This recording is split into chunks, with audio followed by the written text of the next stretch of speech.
This is Charles Onderlin, Middle East correspondent for France 2, a major French public television station. Both a French and Israeli citizen, he's a highly respected journalist in Europe.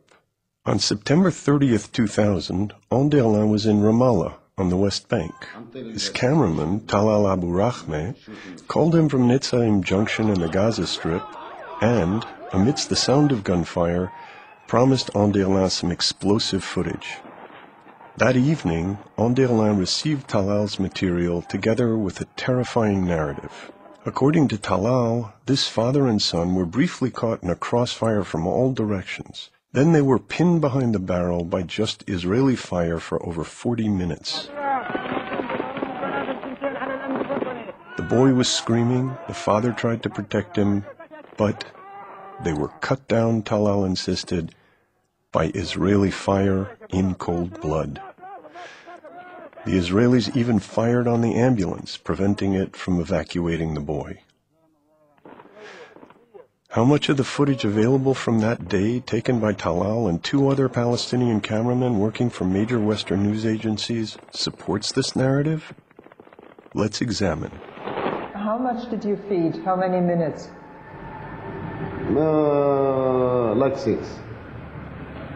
And what did you choose? All that material from the boy? From the beginning, I just give him from the beginning, from the shooting to the end. All that survives from Talal's work that day is a little over 3 minutes of this scene and only 59 seconds that involve the father and son under fire.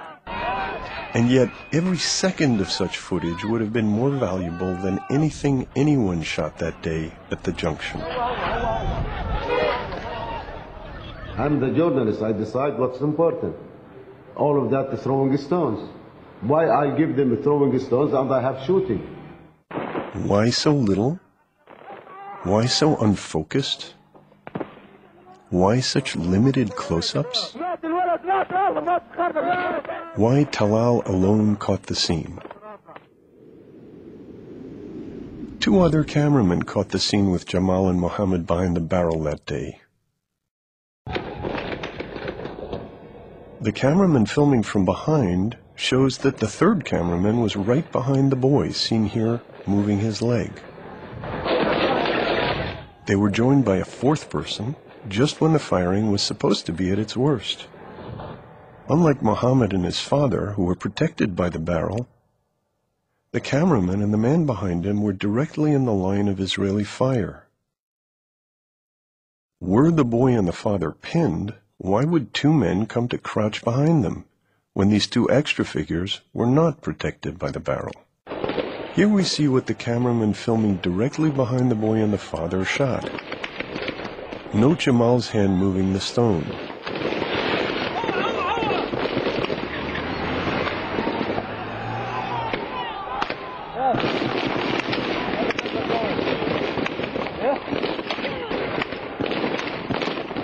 And listen as the boy and father speak while Jamal's hand moves in front of the lens.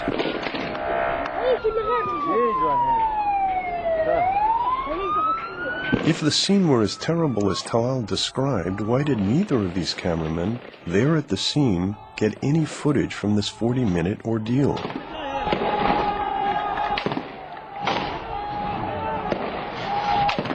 They kept shooting in him. Believe me, they kept shooting in him. When we listen for firing during the footage that we know was taken while the father and son were pinned behind the barrel, we hear gunshots, but also long periods of silence.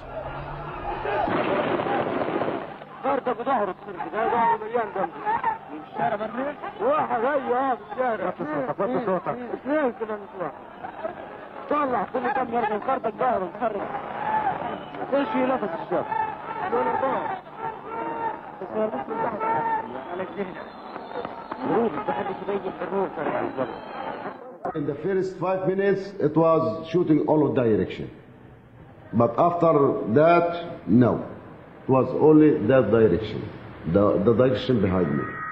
The direction behind him? Behind Talal is a Palestinian position, not Israeli soldiers. Could the Palestinians have been shooting in the Al-Dura's direction? Here we see the Israeli position, hear shots, but see no evidence of Israeli fire.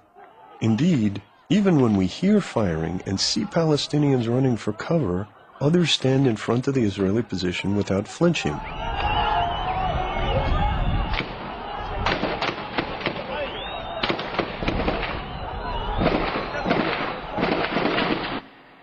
Finally, when we turn to the scenes of the Al-Duras supposedly under fire, we can only locate 2 bullets hitting the wall over their heads, none hitting the barrel.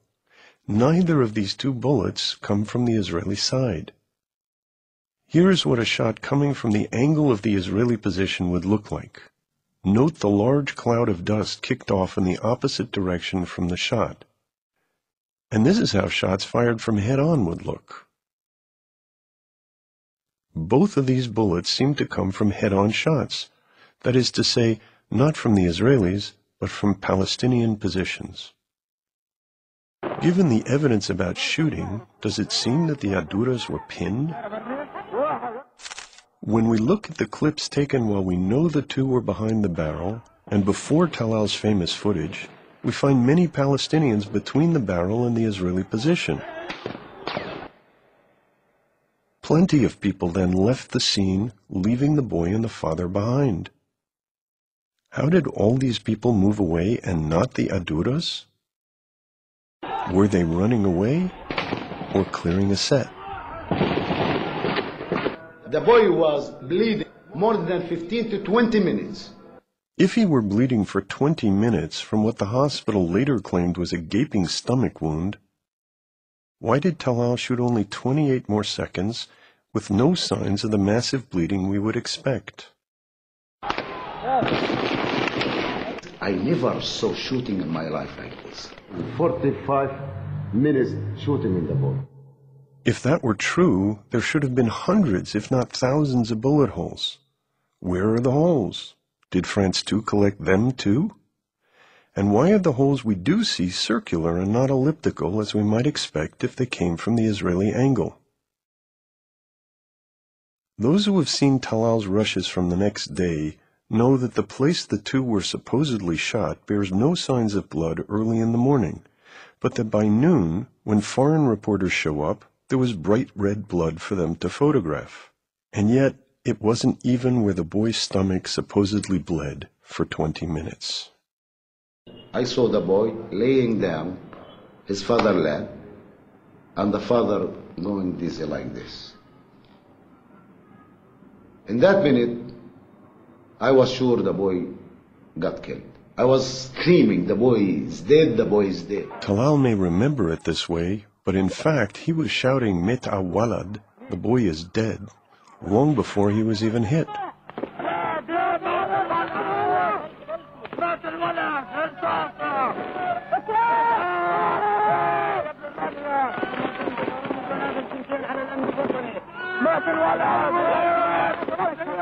This is the last shot of the Al-Duras. Curiously, France 2 did not include it in its broadcast. Muhammad was already reported dead in the previous scene. The father has now turned away from the boy, and the boy still holds his free hand over his eyes, not clutching his stomach wound. Was the dead boy moving? Let's look again. Al-Dura claimed he cut this footage because it showed the boy's death throes and was too painful for the audience to look at. Are these death throes or a boy peeking at the camera? Was the scene cut to spare the audience pain or to spare France 2 embarrassing questions? Curiously, no bullets were recovered, either at the hospital, where the doctors claimed to have treated at least 11 wounds in the father and son, or at the site, where the police did no inquiry. When there are differences in the assessment of a specific case, when further inquiries prove necessary, then of course investigation is mounted. But when there is an agreement over the identity of the culprit, then there is no need to conduct a detailed investigation.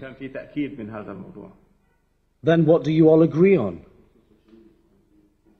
that it was the Israeli side who committed this murder. We have evidence, the kind of the bullet. I film it, the kind of the bullet. We pick up the bullets from the wall. When asked about the bullets, Talal got evasive. What bullet was it? What would you say? How long was it? I don't know. You interviewed one from the general, he could tell you. When told the general didn't have them, Talal switched to another story. France do collect it. Realizing that he was the only representative of France 2 at the site, that the station neither could nor would have kept such evidence, that he had been caught in a lie, Talal replied, So you're doing a better investigation job than the police? No, we have some secrets, you know, for ourselves. We cannot give anything, just everything. We have our secrets? Is this why he made a take-two sign in the middle of filming the death scene? Is this why Talal covered the lens? Is this why we have no autopsy, no investigation, no real evidence beyond less than a minute of unclear, choppy, and suspicious film? The ambulance cannot come or enter to save him maybe after 20 minutes from the boy lay down in his father's lap. Why did Talal have no shots of the ambulance evacuation? Why did he not call ahead to Shifa Hospital and warn cameramen to catch a shot of the Al-Duras arriving? Why, if one of the ambulance drivers got shot, does no one have any footage of the shooting, or the evacuation, or even a bullet-riddled ambulance? Why didn't Western journalists, exercising minimal caution, ask these questions right away? And you are blaming the Israeli soldiers? I'm blaming whoever was face-to-face with him. Okay? And you know, if, from that point, who was facing this boy and that child? The Israeli soldiers. Of course, okay. You said, now you're talking right. Those who have seen the rushes from that day, still unreleased to the public by France 2, are struck by how many patently staged scenes Talal shot.